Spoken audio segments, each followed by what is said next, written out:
Hello, I'm Bob Williams, and this is Beginning Guitar. This video is for total beginners, students who have a guitar or will be getting a guitar and do not know anything about how to get started. I'm going to give you 3 basic things that are very important. In my teaching for over 30 years, these things are totally necessary. First of all, we're going to decide how to hold the pick. Okay, this is a standard size pick that I'm using here. It's a Star Wars pick a student gave me.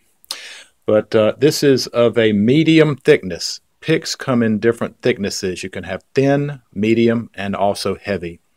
I recommend a medium pick. The thin picks give you a clicky sound when you play.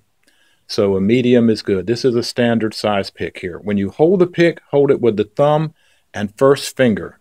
Do not use approach like this where you hold it with the middle fingers. It requires the stiffness in the wrist. We do not want that.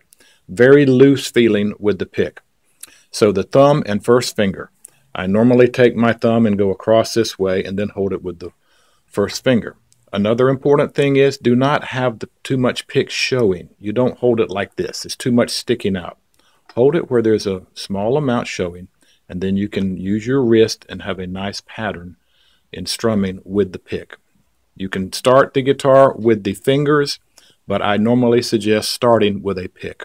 This is a standard size pick. I use a pick that is a little smaller. I like it. Some of the more advanced players use a smaller pick. You can be close in and you have a little more control. Okay, our second point is how to sit with the guitar. We want to have the guitar where it feels comfortable, yet that we can see it easily on the neck when we start playing. Students come in all the time. I have kids who will have their guitar laying down and say, okay, I'm ready to go. And you can't, of course, play like this. You have to have the guitar sitting up. You want it at a slight angle. And so the guitar normally rests, the acoustic guitar, right in here, which is good. Have it tilted so you can see and tilt it up at a little angle. And this is a good position for your left hand and your right hand when you play. We play over the sound hole. If we have the guitar up high, it will not work, or over here, or down flat. So this is very important. Rest it right here, and the pick works over the sound hole, and your hand is in good position. What we want to do is make sure our fingers are out front when we play. We do not want the hand back here. Some players have their thumb over the top, and you'll see that occasionally, but I do not recommend that, and most teachers do not. Keep the thumb back here low in the back of the guitar so the fingers can be out front. When we play, we arch the fingers and use the fingertips. It's very important to use the fingertips. We do not have the fingers laying down flat. So the fingertips are used, and then we can have a proper position when changing chords. It makes it much easier than having something up here like this and students say, I can't reach, well, their hand's back here. So lower that thumb and you will find your position to be much easier. The last thing I want to mention today is that it's very important to have a book when learning to play guitar. I've been teaching over 30 years, and down through the years, I find many teachers are using scrap paper, no book at all.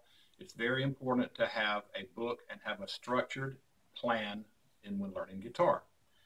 This is a book that I wrote 30 years ago. I still use it today. And the reason I put this together was because I had students buying many different books for learning notes and chords and some with scales. So I just put together a small book that uses all of these things together. So whenever you take lessons, you will be learning your notes, how to play notes on the guitar, and this will apply to any instrument. You'll be learning how to do chords on the guitar, your basic chords, and I have a chord page here, chord chart, where you can learn fundamental chords, and there is a basic chord chart right here. Okay, let me find that. Yeah, here's your basic chord chart page. And so you learn all your basic chords. So the other thing that we learn when we play is scales. If you want to play rock, blues, jazz later on as you get better, You'll need to know scales and how they are applied.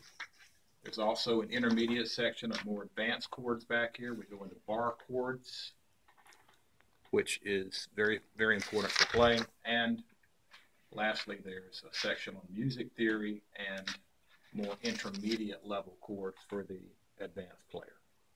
But everybody needs a book, and you start off with the basics and you just make your way through, progress at your own pace.